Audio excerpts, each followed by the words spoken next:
Vamos então retomando aqui o nosso estudo do Livro dos Espíritos, parte 2, do mundo espírita, o mundo dos espíritos.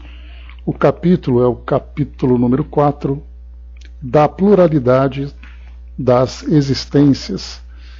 Nós estamos na segunda parte, ou melhor, no segundo tema, justiça da reencarnação, a partir da pergunta 171. Bom, nós vimos então,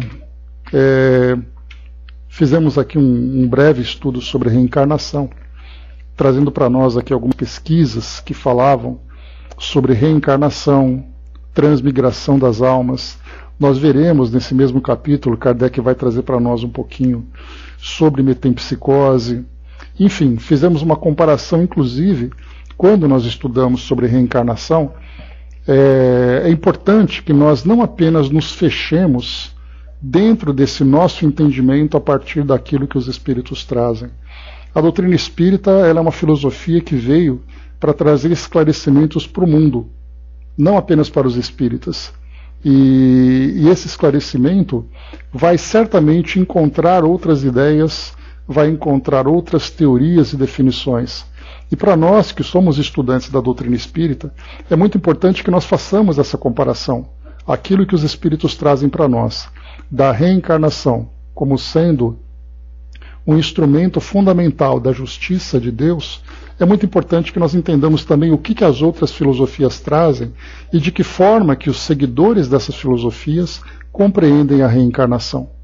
Hoje, por exemplo, nós vemos que muitos artigos são publicados dentro do meio evangélico, por exemplo, fazendo uma comparação entre reencarnação e ressurreição, trazendo para nós ali alguns debates a respeito de algumas passagens. Por exemplo, o profeta Elias, que reencarna como João Batista.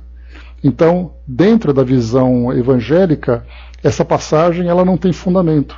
Quando se fala em nascer de novo, por exemplo, a visão, a interpretação que se faz sobre aquilo que se encontra na Bíblia diz respeito ao nascimento espiritual, enquanto que a doutrina espírita fala, de fato, nascer de novo no sentido de voltar ao mundo material através de uma nova encarnação, através de uma nova gestação.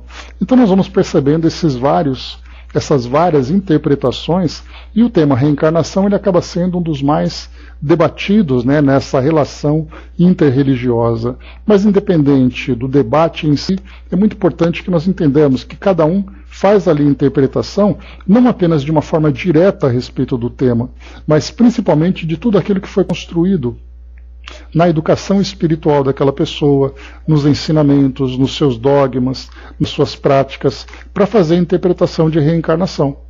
Da mesma forma que nós, aqui no nosso grupo de estudos, nós já tivemos a experiência de encontrar, por exemplo, pessoas que chegam aqui na nossa sala, que são ali, que trazem outras crenças, outras filosofias, e trazem para nós um desafio, Prove para mim que a reencarnação existe.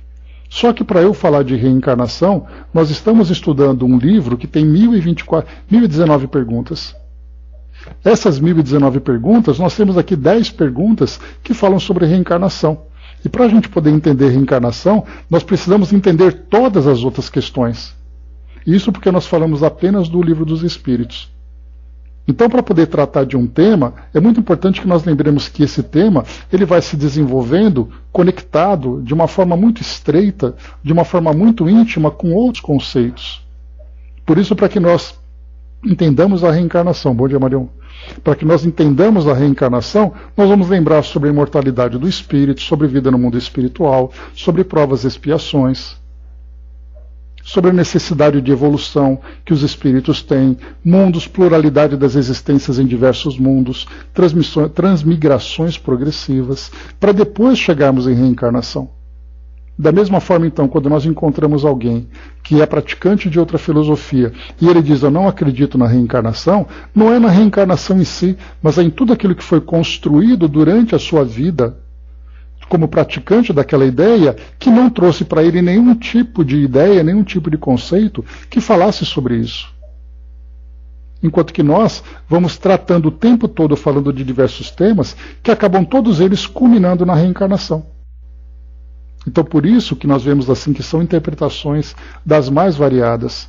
Para falarmos, por exemplo, que um budista que diz que dentro dessa filosofia, quando alguém acaba cometendo ali os erros, provocando desequilíbrios, ele tem a necessidade de reencarnar num ser ou num objeto que vá trazer para ele uma certa punição em virtude do desequilíbrio que ele provocou. E a gente vai dizer, não, não é assim. Só que dentro da visão dele, ele aprendeu tudo isso. Então, para ele tem aquela convicção. Nós temos a nossa convicção. Até porque há algo mais que o Espiritismo tem, que é a própria mediunidade, que faz essa conexão entre mundo físico e mundo espiritual. E conversar com os espíritos, conhecer as suas histórias, absorver os seus ensinamentos, faz com que nós tenhamos na reencarnação essa convicção. Mas alguém que nunca leu, nunca falou, não sabe de histórias, não tem ilustrações, não fez nenhuma leitura, como é que nós podemos dizer que a reencarnação é óbvia? É óbvio para aquele que conseguiu se fundamentar. Assim como para muitas pessoas, o equívoco da reencarnação também é óbvio, porque tudo aquilo que ele aprendeu dizia contra essa ideia. Mas o mais interessante é que quando a gente fala sobre a reencarnação, embora muitas vezes nós não tenhamos uma devida compreensão sobre o seu verdadeiro sentido, algo que chama a nossa atenção é o romantismo em torno da reencarnação. As pessoas gostam de falar sobre reencarnação, gostam de pensar numa história passada, gostam de pensar numa oportunidade futura, de recomeçar, de corrigir, de reencontros, principalmente dentro daquela, reencontrei o amor da minha vida. Porque no passado foi assim, no presente é tal forma, e no futuro será assim. Então a gente vê que a reencarnação é algo que se encontra muito presente na cultura aqui do nosso país, por exemplo, aqui no Brasil. Nos Estados Unidos, por exemplo, foi feita uma pesquisa em que 80 pessoas, e lá a gente lembra que existe uma predominância das igrejas evangélicas. 80% das pessoas entrevistadas disseram que acreditam em reencarnação. Embora muitas vezes sejam, dentro das suas filosofias, não tenham o ensinamento que trata dessa questão. Então ela é romântica, ela é atraente e algo muito interessante, ela é lógica. Porque traz para nós a reencarnação, ela é muito mais lógica do que pensarmos numa condenação eterna no inferno. Ela é muito mais lógica de imaginarmos que nesse mundo em que nós vivemos não existe a perfeição absoluta e, portanto, ninguém pode ser eleito para a vida plena da felicidade absoluta no plano espiritual, contemplando Deus. Então é essa lógica que ela é atraente. Só que muitas vezes, para você ter essa lógica que se transforma numa convicção, é necessário ter toda essa base que a doutrina espírita nos oferece. Dudu colocou na educação evangélica que tiveram com suas famílias. Sim, toda a experiência, toda a educação espiritual que ele teve, em casa, dentro nas relações de vínculos com outras religiões que eles tiveram e tudo mais. Então por isso que não é tão simples para nós dizermos assim, mas a reencarnação é tão óbvia. Não é óbvia, porque ela precisa ser construída para ser compreendida. Será que eu vou morrer e depois voltar? Se torna meio lúdico esse assunto. Pois é. Então, mas exatamente por assim, eu vou e vou voltar. Mas espera aí, voltar por quê? Voltar em que condições? Voltar de onde? Todas essas perguntas não são respondidas. Então não basta simplesmente dizer que você vai e volta, se você não sabe por que foi, não sabe para onde foi e não sabe por que tem que voltar. E a doutrina espírita, quando ela traz para nós, nesses ensinamentos, que os próprios espíritos, sejam eles espíritos instrutores, sejam eles espíritos comuns que vêm contar as suas experiências, a reencarnação faz parte desse processo. Então para nós fica muito simples, porque a ideia da reencarnação para nós ela está fundamentada em outros conceitos que especialmente a mediunidade vai trazendo para nós. Muito bem, na questão 171, justiça da reencarnação. Então nós partimos do princípio de que a reencarnação é algo que faz parte do nosso entendimento, dos nossos estudos, e agora vamos entender de que forma que esse processo de reencarnação se torna justo. Porque quando você reencarna, nós temos aquele que reencarna na miséria, aquele que reencarna na opulência, aquele que reencarna na saúde, outras vezes com limitações, aquele que reencarna numa família equilibrada, num grupo social equilibrado, outras vezes ele faz parte de uma pequena comunidade tumultuada. Mas por que isso tudo? Por que eu reencarno? Aqui no Brasil tenho acesso à tecnologia, tenho a inteligência que me permite estudar, aprender, me desenvolver, enquanto nós vamos encontrar outras pessoas que reencarnam em condições completamente diferentes e limitadas comparada com a minha. Cadê a justiça? Então não é apenas entendermos a reencarnação, mas é entendermos por que ela acontece e em que situações ela acaba sendo aplicada melhor para uns e não tão boa para outros dentro da nossa visão. E dessa ideia de bom para um e ruim para outro, mais uma vez é a nossa percepção, porque ela sendo justa, ela é bom para todos. Só que ela é bom no sentido evolutivo, não bom do sentido que nós gostaríamos. Muito bem, antes de começarmos, essa aqui é uma questão que traz para nós sempre algumas dúvidas, algumas polêmicas e tal. Nessa questão 171, independente da ideia da reencarnação em si, Kardec faz uma pergunta que ele usa uma palavrinha que ela é espinhosa e que muitas vezes nós passamos por cima e acabamos ali ignorando para não criar polêmica. É como se ela não existisse. Kardec pergunta: em que se funda o dogma da reencarnação? Essa palavrinha dogma, porque nós dizemos, né? Não, porque os dogmas católicos, os dogmas evangélicos, os dogmas muçulmanos, a doutrina espírita não tem dogma. Porque dogma é uma ideia que te prende, que te engessa, que te obriga a acreditar. Mas aí Kardec pergunta em que se funda o dogma da reencarnação.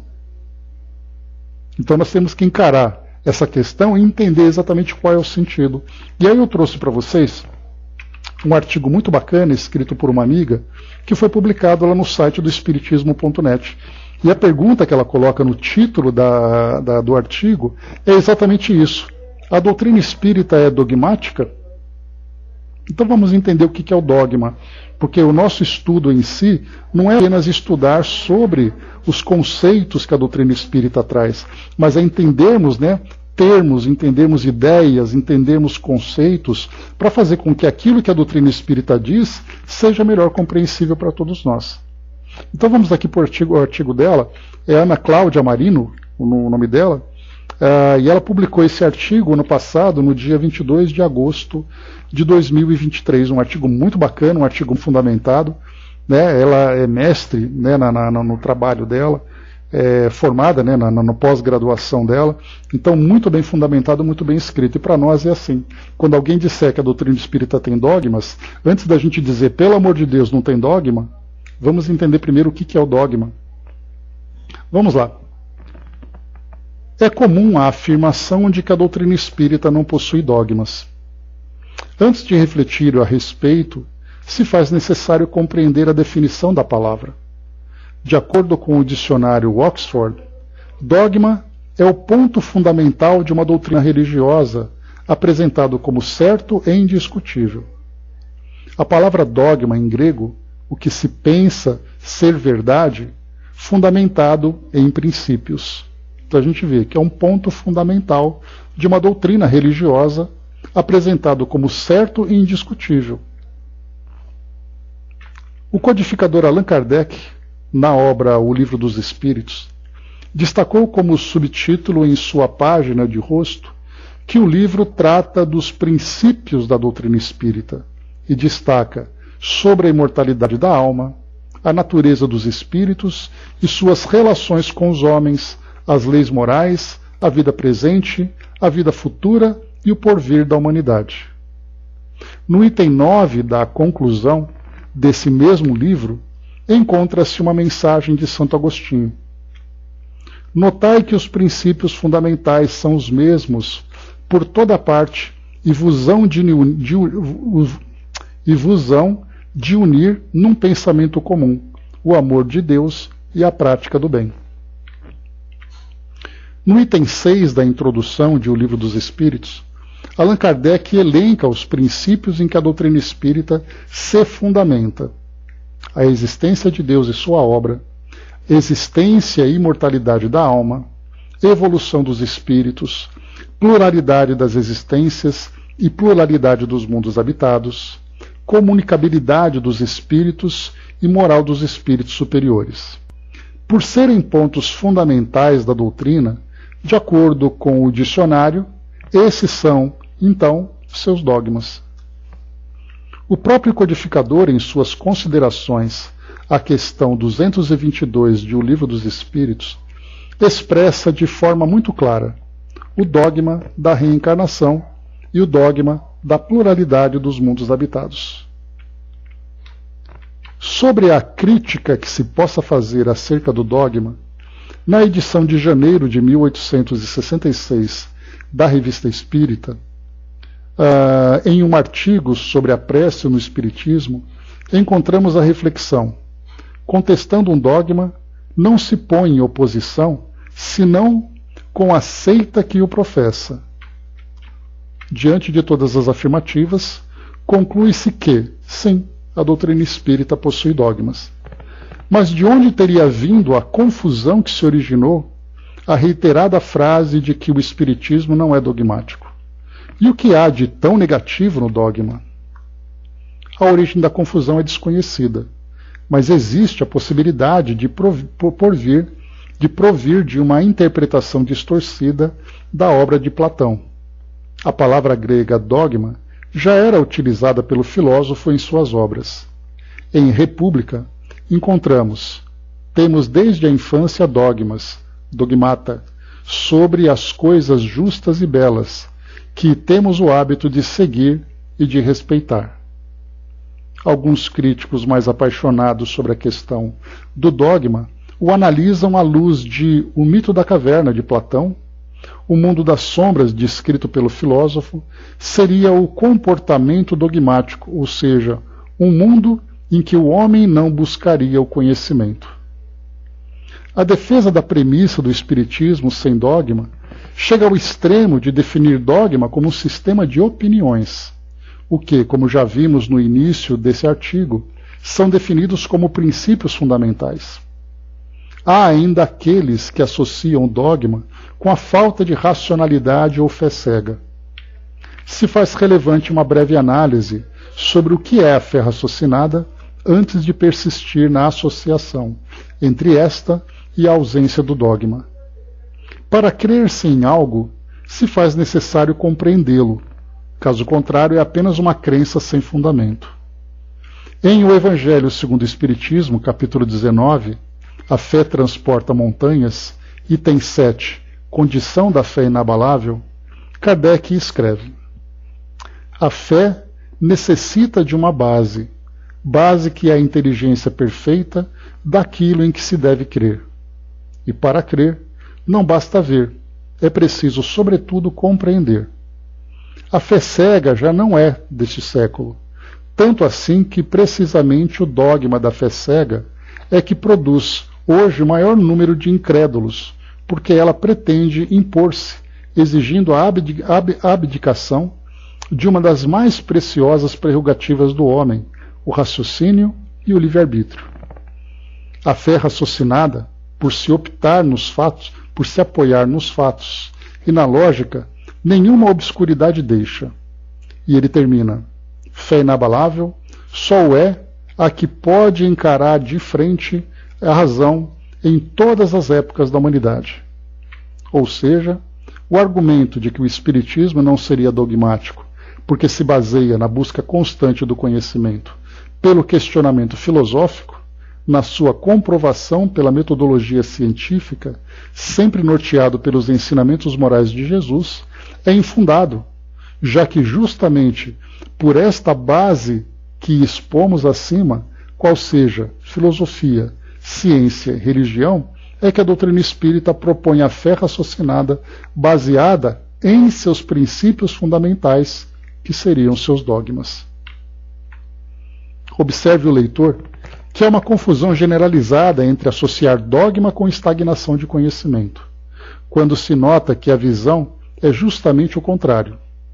Ao ampliar o seu conhecimento, se faz necessário ao homem que se apoie em princípios que irão ajudá-lo na maturação do raciocínio, que o levará a novos conhecimentos e assim sucessivamente. Novamente, devemos recorrer ao significado das palavras. Princípio, segundo o dicionário Oxford, é o que serve de base a alguma coisa. Causa primeira, eis razão. A teoria do conhecimento, a área de estudo da filosofia e da psicologia, que discute como é possível ao ser humano chegar ao conhecimento, traz em uma de suas vertentes o conhecimento crítico, que questiona as bases e as crenças do conhecimento, ou seja, os princípios deste conhecimento. Isso não significa que o conhecimento se faz sem princípio, ou seja, não há construção de conhecimento sem uma causa primária que dê o start. Muito se fala em progressismo, sem se estudar verdadeiramente as obras básicas. Na dissertação espírita intitulada A Fé, publicada na Revista Espírita, de agosto de 1865, o espírito Demer traz uma reflexão magnífica sobre a evolução da fé cega para a fé raciocinada. Aqui eu só abro um parênteses, né? O Dr. Demer, ele aparece no livro Céu e Inferno, lá no capítulo que trata dos espíritos felizes. E o Dr. Demer foi médico de Kardec, né, quando encarnado. E foi depois da desencarnação do Dr. Demer que ele veio, através de uma comunicação a Kardec, para dar aquele puxão de orelha para dizer para Kardec: se você não descansar e cuidar da sua saúde, você vai morrer. E aí Kardec tirou aquelas férias e tal, deu aquela acalmada, recuperou a saúde dele. Então a gente vai estudar o Dr. Demer em breve, lá na Revista Espírita, quando a gente passar pelo artigo dele, quando conta um pouquinho da sua história. Vamos lá, seguindo. Segundo ele, a fé cega foi um véu momentâneo sobre a razão que começa a desenvolver-se e vacila nas trevas do espírito. Ela conduzi-lo-á através das idades da simplicidade e far-se-á mestra pelas revelações. Mas, não estando ainda o raciocínio bastante amadurecido para discernir o que é justo do que é falso, para julgar o que vem de Deus, ela arrastará o homem para fora do reto caminho, tomando-o pela mão e pondo-lhe uma venda nos olhos. Essa virtude desaparece quando a alma, pressentindo que pode ver com seus próprios olhos, a afasta e não mais quer marchar, senão com a sua razão. Esta a ajuda a desfazer-se das crenças falsas que ela havia adotado sem exame. Demer finaliza a mensagem nos alertando para que assentemos a fé sobre as bases sólidas da razão. Assim, é pela fé raciocinada, amparada pelos princípios fundamentais, dogmas da doutrina espírita, associada aos questionamentos e ao trabalho, e guiada pelo ensino moral do Cristo, que conseguiremos construir o alicerce da felicidade em nós, como Jesus nos legou no discurso das bem-aventuranças. Então aqui conclui o artigo, né? Eu adorei esse artigo, ele é muito elucidativo, bastante reflexivo para todos nós, e aí a gente vai lembrar sempre, né? O Dudu colocou para nós aqui, por exemplo, o passe, a água magnetizada não seriam dogmas relacionados à doutrina, já que tudo isso não precisaria ser realizado, e sim através do pensamento tudo seria feito da mesma forma, já que sabemos muito bem da irradiação divina dado a qualquer ser que precisa disso, né? A gente pode colocar, por exemplo, o dogma seria até mesmo o entendimento sobre o efeito desses fluidos. Então, a convicção, a lógica, a razão sobre a manipulação desses fluidos para tratamentos, para diversas aplicações dentro da doutrina espírita, isso é um dogma. Ou seja, isso é um princípio que é compreendido pela doutrina espírita. Inclusive, a própria doutrina espírita surgiu tendo como base as pesquisas que Kardec fez, já que ele próprio era um magnetizador. Então tudo isso vai mostrando para nós. Então, por exemplo, quando a gente faz uma comparação sobre aquilo que a doutrina espírita tem como dogma e aquilo que outras religiões têm como dogma, a palavra dogma fica ali quase que precisando ser exorcizada. Porque a gente faz comparação entre quais são os dogmas e não o sentido do dogma em si. Por exemplo, quais são dogmas da Igreja Católica? O céu, o inferno e o purgatório são destino das almas. A existência de anjos e demônios faz parte dos dogmas da Igreja. Isso se encontra lá nos cânones, né? Se a gente entrar no site do Vaticano e procurar ali quais são os princípios fundamentais, o pecado, por exemplo, a concepção de Jesus, por isso que é chamada de Maria Imaculada, porque a ideia do sexo era visto como algo negativo, como ainda o é muitas vezes, e Jesus, portanto, sendo quem era, o próprio Deus encarnado, que isso também é o dogma, ele não poderia ser concebido através do pecado.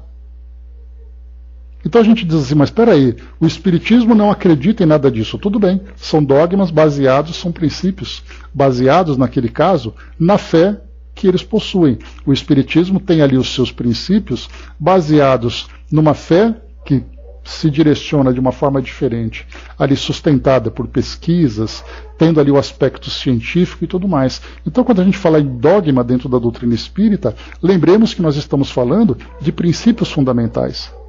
Quando nós dissemos que existem 5 pilares fundamentais dentro da doutrina espírita, a existência de Deus. Então você não pode ser espírita se você não compreende que existe uma inteligência suprema que criou tudo. A reencarnação.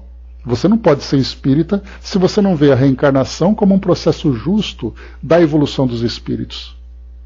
A influência espiritual, o intercâmbio entre os dois mundos, a comunicabilidade entre os espíritos. Isso é um dogma. Como é que você pode ser um espírita se você não acredita na mediunidade?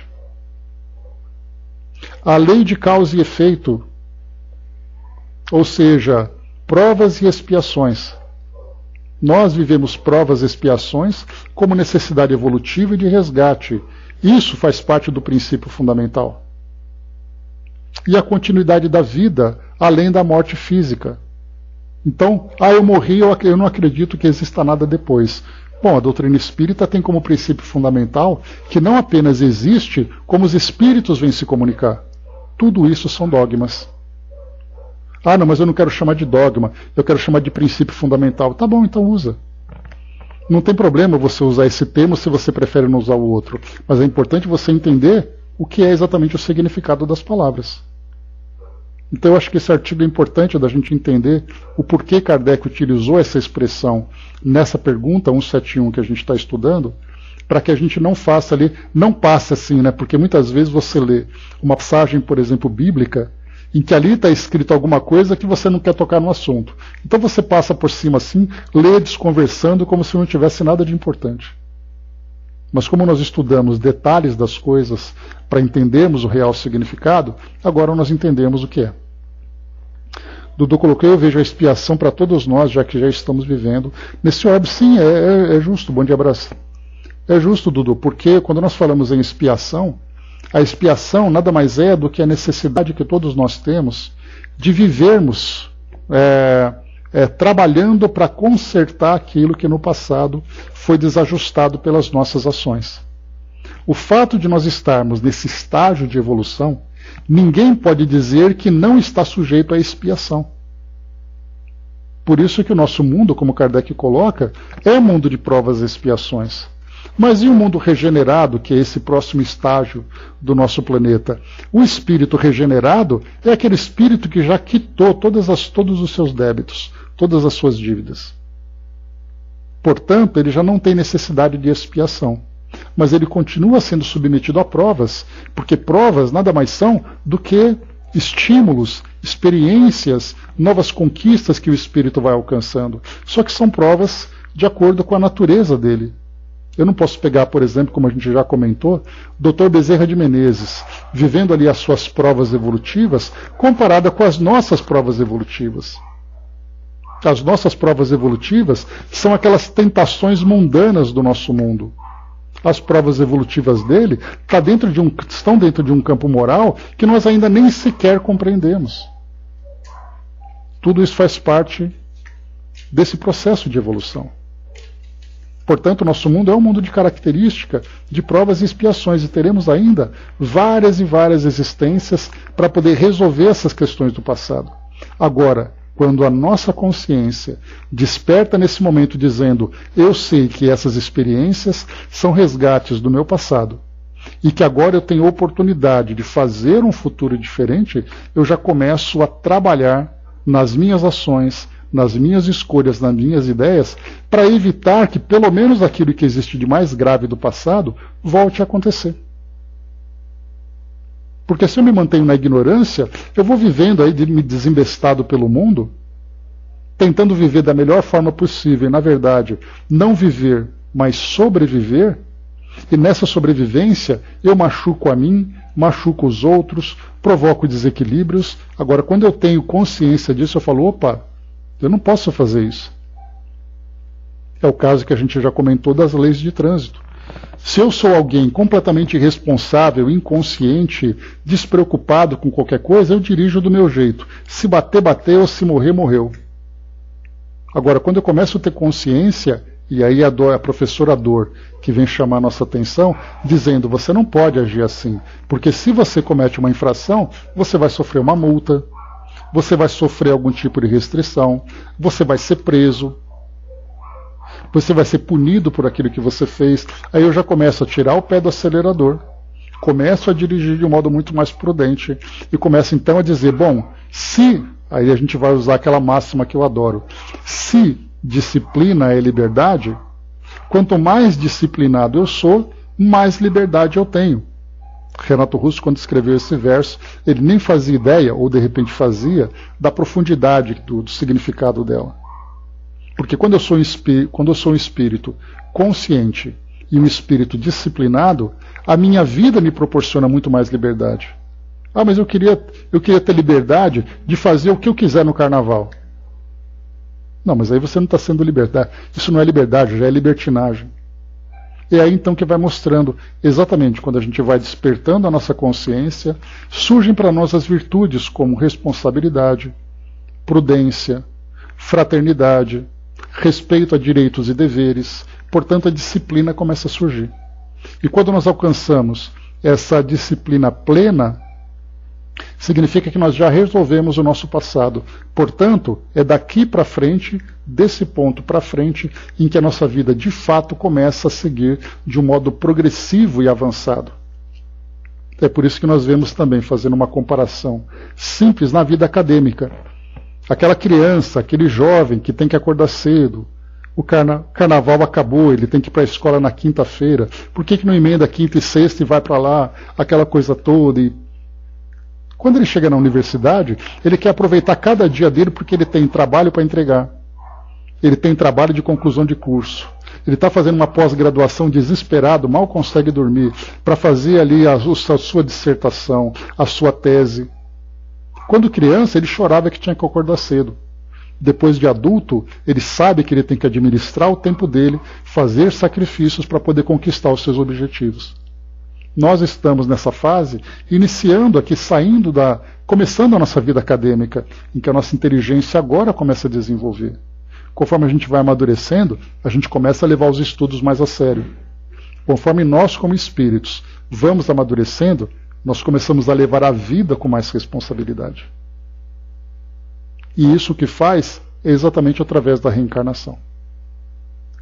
É isso aí. Exatamente. Estamos chegando naquele nível em que mudou. Se primeiro era o beabá para poder acostumar, despertar a consciência, agora não. Agora a coisa já é diferente. E felizes de nós que temos oportunidade. Eu poderia dizer, felizes de nós que já conseguimos. Não. Felizes de nós que já temos oportunidade de entender. Agora, decidir o que fazer já é uma outra história. Vamos aqui então. Eu queria trazer para vocês esses dogmas, porque eu acho que é importante a gente ver isso. Então, quando o Kardec fala aqui sobre dogma, não vejamos isso como um palavrão, alguma coisa que tem que ser exorcizada. É uma expressão normal, ele está falando de princípios. Em que se funda os princípios da reencarnação. Vamos lá então, a resposta dos Espíritos. Ela se funda na justiça de Deus e na revelação, pois incessantemente repetimos: o bom Pai deixa sempre aberta a seus filhos uma porta para o arrependimento. Antes de continuarmos, vamos lá. Justiça de Deus é o primeiro ponto. Segundo, revelação. Vamos começar pelo segundo. O que é uma revelação? É aquele conhecimento novo que chega para nós, e aí então Kardec vai utilizar o controle universal dos ensinos dos Espíritos, que é toda aquela comparação, aquele estudo que ele fez sobre tudo aquilo que vinha do plano espiritual.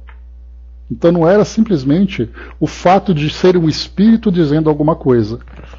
Eram muitos espíritos que mostravam o seu conhecimento, mostravam o seu amadurecimento, mostravam o seu conhecimento, a sua inteligência e as suas virtudes para falar sobre isso. E aí então se tornou uma revelação, e nós vimos isso lá nos primeiros capítulos do livro A Gênese, quando Kardec fala, né, o que é uma revelação? É quando vem um ensinamento novo, fundamentado dentro dessa pesquisa, dentro dessa comparação. Então eles começaram a falar sobre reencarnação. Significa que reencarnação é uma criação espírita? Não. Porque a ideia da transmigração das almas existe desde que o mundo é mundo. As filosofias reencarnacionistas, como por exemplo o hinduísmo, que é uma filosofia que lá no seu início data de aproximadamente 7.000 anos, lá da origem do subcontinente indiano. Nós temos o budismo, que vem ali 600 anos antes da chegada de Jesus. Então já se falava nisso durante séculos e mais séculos e mais séculos. Mas até aí, então, nós entendíamos como sendo uma crença. Tá, é uma crença, eles acreditam, ok. Mas aí, então, começaram a chegar essas revelações. Através das comunicações, os espíritos começaram a dizer que a reencarnação é um fato, não é uma crença. Que a reencarnação permite que cada espírito evolua. E aí encaixa agora, no primeiro ponto, a justiça de Deus. Por que justiça de Deus? A gente se pergunta, como é que Deus, que nós entendemos como sendo a inteligência suprema, a causa primeira de todas as coisas. Ok, essa é a definição que os Espíritos trouxeram. Mas Deus também, como Kardec lembra, ele é a bondade absoluta, o amor absoluto, a inteligência absoluta. Como é que ele pode permitir que uma criatura imperfeita, pelo fato de, da sua imperfeição, fazer com que ele cometa um tal pecado mortal, ele vai ser condenado para sempre? Se o amor é absoluto, como é que o amor pode permitir que uma criatura passe por isso sem ter chance de se regenerar? Sem ter a oportunidade de se arrepender? Sabendo que, com essa oportunidade, ele conseguirá aprender e evoluir. Daí então que essa justiça de Deus traz para nós a reencarnação não apenas como uma revelação que foi trazida, mas como uma lógica. E sem ela, como Kardec diz, né, que muitas vezes nós temos algumas definições, alguns ensinamentos que os Espíritos trazem, que sem eles nós não conseguimos desvendar enigmas que são apresentados no nosso mundo. É como se esses conceitos fossem determinadas chaves que abrissem portas que nós não conseguimos abrir sem isso. Porque do contrário a gente simplesmente ignora. Não precisamos abrir aquela porta porque não interessa o que existe do outro lado. Muitas vezes a vida deixa de fazer sentido por causa disso. Na morte de uma pessoa, na desencarnação de uma pessoa, o que acontece com ela, daquela pessoa que faz parte da minha vida, aquela pessoa que na sua morte destroça meu coração? E aí eu abro a porta dizendo: existe a continuidade da vida no mundo espiritual. E essa continuidade se mostra para nós através da comunicação dos próprios espíritos. Quer dizer então que não é nada que acabe para sempre? Exatamente.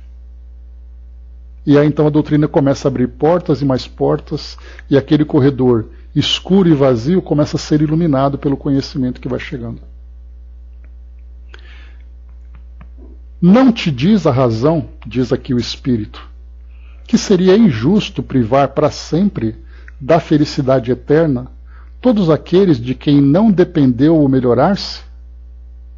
Não são filhos de Deus todos os homens? Só entre os egoístas se encontram a iniquidade, o ódio implacável e os castigos sem remissão. Que é o que a gente vê hoje, por exemplo, na nossa sociedade. Aqueles que praticam esses crimes, aqueles que praticam esses atos que são condenáveis pela nossa sociedade, qual é a nossa visão a respeito deles? Que eles morram e desapareçam. Felizmente nós somos apenas criaturas, não somos criadores. Porque na visão de Deus, essa criatura terá tantas e quantas oportunidades precisar para que ele possa se redimir. Muitas vezes de uma forma bastante dolorosa. Porque a expiação sempre faz, como lembra Joana de Ângeles, faz com que nós ocupemos o papel da vítima que nós causamos no passado. Aquele que foi o algoz só vai aprender quando ele inverter o papel e se tornar a vítima. Porque no caso do desenvolvimento dos nossos valores, ninguém aprende por textos, por exemplos. Nós aprendemos na vivência. Então aquele que comete um erro na sua trajetória terá que, infelizmente, aprender com o próprio erro, porque assim o ensinamento fica de tal forma gravado na sua consciência que ele não terá desculpa dizendo eu esqueci ou eu não sabia. Por isso então é colocado para nós que mesmo aqueles que praticam esses atos, que por mais deploráveis que sejam, todos eles terão oportunidade de recomeçar. E é aí que entra a justiça da reencarnação, posicionando cada indivíduo desse numa situação que para ele será produtiva. Para nós seria fácil, mais uma vez, morra e desapareça. Para Deus vamos fazer com que ele aprenda gradualmente. Nós cometemos o erro à vista e Deus nos dá a oportunidade a prazo, para que a cada reencarnação a gente vá aprendendo, despertando a consciência e avançando. Até porque nós mesmos estamos hoje vivendo expiações daquilo que nós vivemos no passado. Porque nós também éramos criminosos. Mas eu não acredito em reencarnação. Não tem problema, você está reencarnado do mesmo jeito. E agradeça por isso. Kardec coloca aqui embaixo para nós. Ele faz um comentário a esse respeito. Depois a gente vai completar com as ideias de Miramês. O Braz lembrou aqui, deixa eu voltar um pouquinho. O Braz colocou, né, quantas encarnações sofridas para chegar ao nível de um Chico Xavier, né? Pois é, Braz. A gente sempre tem essa necessidade de fazer comparações, né? E aí a gente elege, então, esses modelos de virtude aqui do nosso mundo para imaginar exatamente qual foi a trajetória que eles tiveram que percorrer para chegar onde chegaram e qual é o caminho. E aí vem aquela frase que eu já li para vocês, do livro... Oh, meu Deus do céu, me esqueci o nome dele agora. Espera aí que eu vou pegar agora aqui. Rapidinho, só um instantinho. Porque essa passagem aqui é bastante oportuna para nós. Ela diz assim...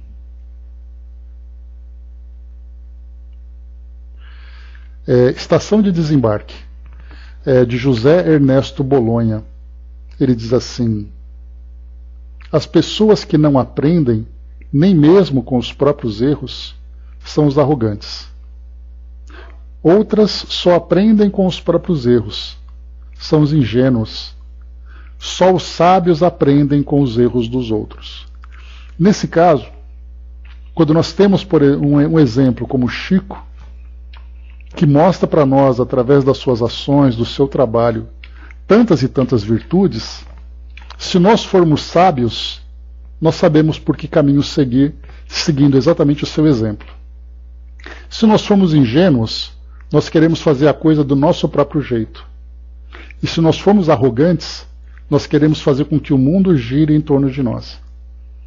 Então, essa sabedoria que nós vamos despertando, aprendendo com os ensinamentos dos espíritos sábios que estiveram entre nós e continuam agora através da mediunidade, das comunicações, aprendendo com espíritos comuns que vieram contar suas histórias e estão também mostrando as suas histórias aqui no nosso dia a dia, umbriano conosco.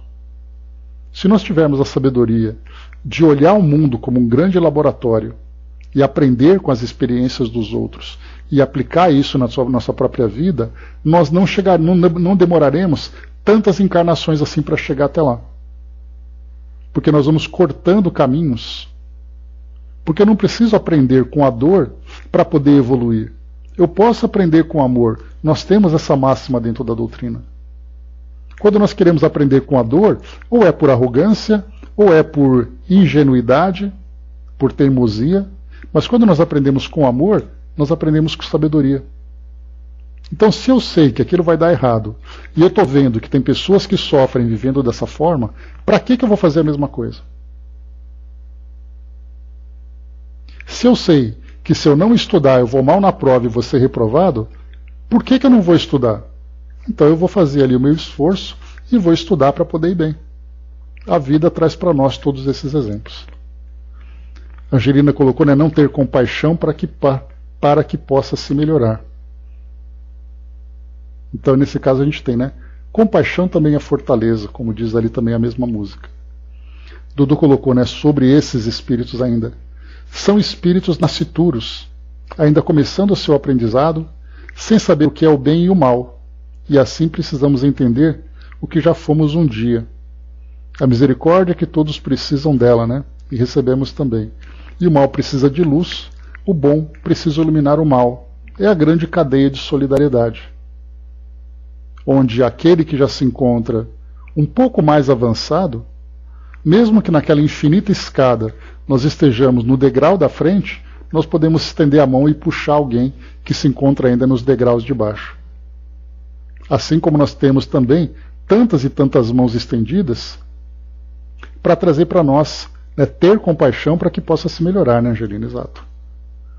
Exatamente porque ser compassivo, ter essa compaixão, é você olhar para o outro com sentimento de fraternidade. E é exatamente através da vivência desse sentimento que o amor começa a florar dentro de nós. E quem não vive com amor,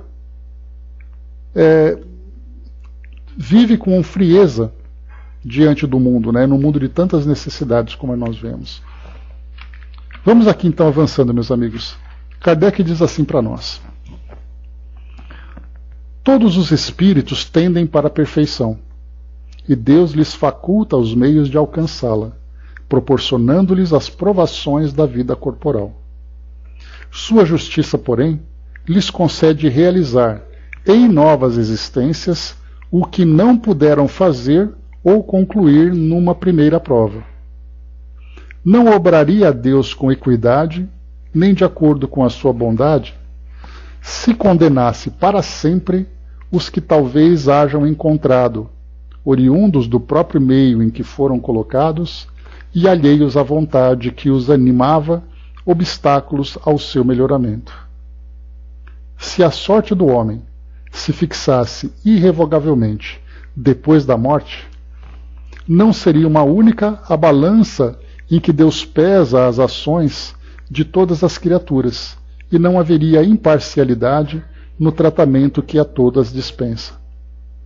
A doutrina da reencarnação, isto é, a que consiste em admitir para o espírito muitas existências sucessivas, é a única que corresponde à ideia que formamos da justiça de Deus para com os homens que se acham em condição moral inferior. A única que pode explicar o futuro e firmar as nossas esperanças, pois que nos oferece os meios de resgatarmos os nossos erros por nossas provações. A razão nola indica e os espíritos a ensinam. O homem que tem consciência da sua inferioridade, aure consoladora esperança na doutrina da reencarnação. Se crê na justiça de Deus, não pode contar que venha a achar-se para sempre em pé de igualdade com os que mais fizeram do que ele. Sustém-no, porém, e lhe reanima a coragem, a ideia de que aquela inferioridade não o deserda eternamente do supremo bem, e que, mediante novos esforços, dado-lhe será conquistá-lo. Quem é que, ao cabo de sua carreira, não deplora haver tão tarde ganho uma experiência de que já não mais pode tirar proveito? Entretanto, essa experiência tardia não fica perdida. O espírito a utilizará em nova existência. Aqui me fez lembrar esse finalzinho, o menino do número 4, o Marcel, lá de Expiações Terrestres, no último capítulo da segunda parte do Céu e Inferno. Porque era aquele garoto que tinha uma doença degenerativa e ele sofria muito, mas era um sofrimento daquela boa luta, porque era um garoto, embora jovem fisicamente, era um espírito maduro, estava tendo naquela oportunidade um resgate doloroso que seria para ele absolutamente libertador. Então ele tinha resignação, ele tinha coragem, ele dizia para o médico, vocês se lembram, que queria um remédio para aliviar suas dores, porque ele não queria que os seus choros e gemidos atrapalhassem as outras crianças. E aí então depois a mãe dele, depois que ele desencarnou, a mãe dele dizia, para que então que eu tive que gastar tanto dinheiro para a educação dele se ele não usou para nada? Que era uma família muito simples. Mas ele era um espírito que veio para cumprir a sua própria missão, a missão de libertação. Muito bem, para a gente finalizar, vamos aqui para Miramês. Ele trouxe para nós a mensagem reencarnação, lei universal. Ele diz assim: a reencarnação é lei universal vigente em todos os mundos habitados, e como tal, é imutável. O espírito anima quantos corpos precisar para o seu despertamento espiritual. A reencarnação mostra-nos a justiça de Deus, proporcionando a todos as mesmas oportunidades de viverem bem, de usarem seus poderes e de gozarem seus esforços, suas conquistas. O descrédito, ou seja, a descrença, de alguns em relação a essa lei, não altera sua vigência, visto que uma lei eterna, fundamentada por Deus, não vai deixar de ser lei porque um punhado de espíritos nela não acredita. Aquilo que a gente comentou, né? Eu não acredito em reencarnação, não tem problema. Você vai reencarnar do mesmo jeito. Ah, eu não acredito que tem espírito em volta de mim. Não se preocupa que está cheio em volta de você. Quem não crê na luz não afeta a existência dela e continuará a ser por ela beneficiado. Por alguém não acreditar que a água sacia a sede e é um benefício para a vida, a água não vai deixar de existir para ele. Ela corre o seu percurso, sempre fazendo o bem que Deus determinou. Assim por diante, são inumeráveis os fatos que existem, independentes da aprovação dos homens. O Cristo sempre foi, e é, e será nosso guia espiritual, mesmo que não creiamos na sua presença em nossas vidas.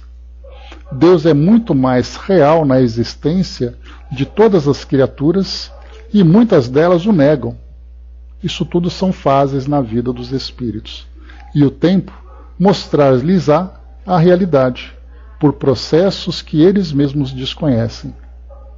A reencarnação sempre existiu, desde o princípio da criação dos mundos, como veredas que se abrem para o despertamento dos espíritos. E se perguntarmos o porquê da reencarnação, temos muito o que ouvir.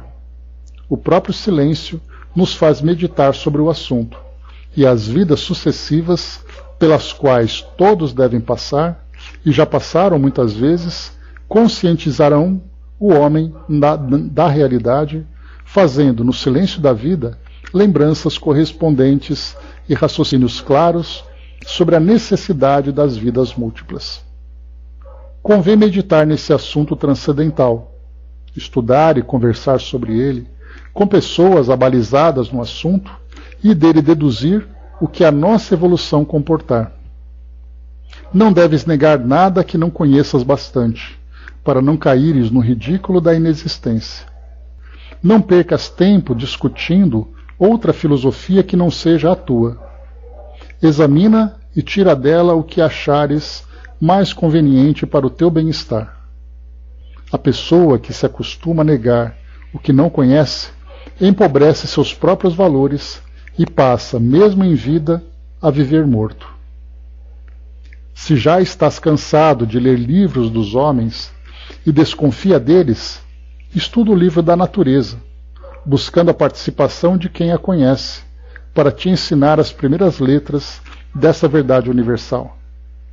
As primeiras lições das vidas sucessivas nos dizem que tudo muda na vida, de dia para dia. O progresso é um fato em todos os ângulos. Se encarnamos, por que não podemos voltar à carne? Se o corpo existe, por que não existe o espírito? Hoje a ciência, na sua dinâmica de especular, já prova que as coisas invisíveis são mais reais do que as que apalpamos e vemos. O que deduzimos com isso? E aí Miramês deixa aberta, então, essa reflexão para nós. E é bem interessante que a gente percebe que muitas vezes a ideia da reencarnação, ela não é negada por ser debatida e não ter apresentado uma lógica para aquele que busca esse entendimento. O fato de muitas vezes estarmos presos dentro de dogmas cuja base não é sustentada essencialmente pela razão, faz com que nós neguemos aquilo que vai contra esses dogmas. É o que nós encontramos então, por exemplo, quando encontramos um livro sagrado. Esse livro sagrado, pelo fato de ser sagrado, tudo que se encontra nele é fundamental, tudo que se encontra nele é absoluto. Tudo aquilo que não se encontra nele deve ser negado. É aí que nós encontramos então tantas e tantas dificuldades para trazermos esses ensinamentos que ainda não foram compreendidos. Porque nos baseamos naquilo que traz para nós algo que é absoluto. Por isso então nós temos a ideia de pecado, a ideia de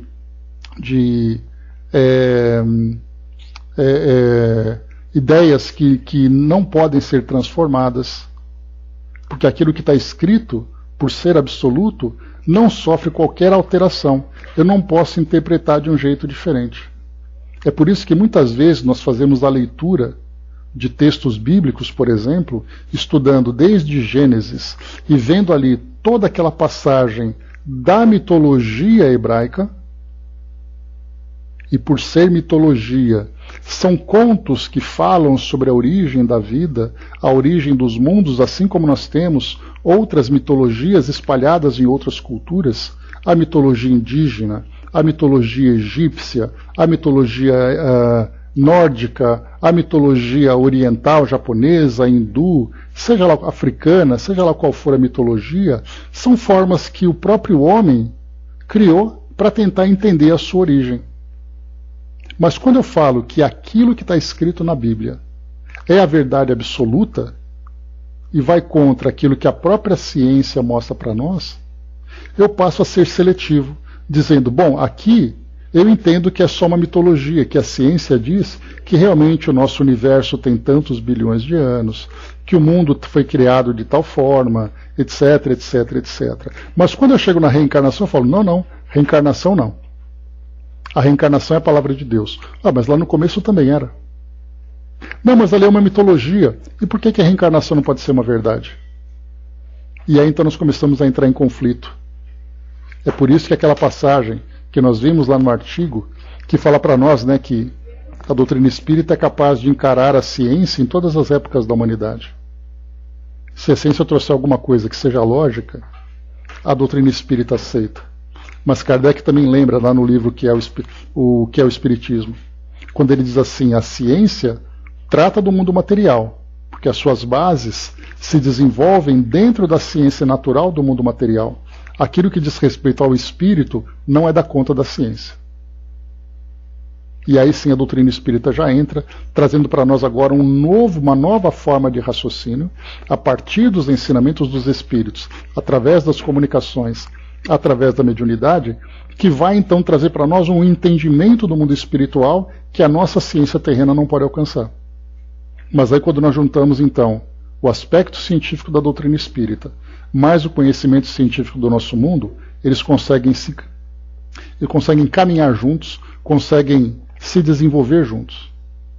Então é tudo isso que forma para nós a ideia da reencarnação. Muitas vezes, pela empolgação, a gente diz: a ciência já provou a reencarnação. Não, a ciência não provou a reencarnação.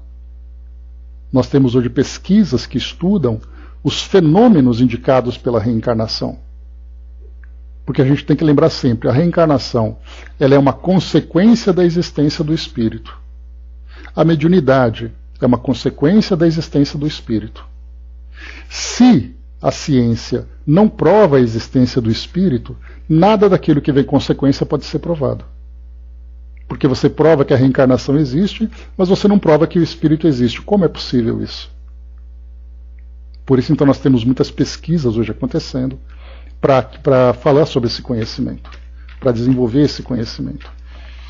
Eu vou colocar para vocês depois, para a gente finalizar o nosso trabalho, colocar para vocês um link de uma entrevista que foi feita, aliás, uma entrevista muito bacana, que é um quadro que é desenvolvido pelo grupo de estudo, Hermírio C. Miranda.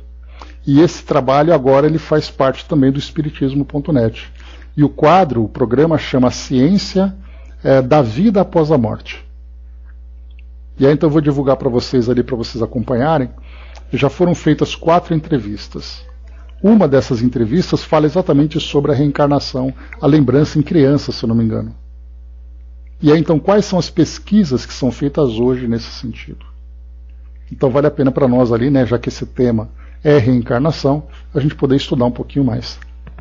Pois é, né, então, é aquilo que a sua razão diz, mas ao mesmo tempo o seu instinto mostra, né? Então, a Angelina Colônia, quando o Evangelho fala sobre o amor aos inimigos, explica que o perdão não está circunscrito ao círculo estreito da terra e da vida presente, mas se integra na grande lei de solidariedade e fraternidade universais, né? Então, também faz parte ali das tantas virtudes que nós precisamos desenvolver, né? E o perdão ele não é condicionado, ele é um perdão incondicional. Mas nós começamos primeiro pela condição, depois alcançamos aquilo que vai além. Mas é isso, meus amigos. Então nós vimos aqui apenas a questão 171, para falarmos um pouquinho sobre o que é dogma, para falarmos um pouquinho sobre aquilo que Kardec coloca dos fundamentos desse dogma, que é exatamente a justiça de Deus, dando sempre oportunidade para que cada indivíduo resgate a sua própria história. E temos também ali a título de revelação,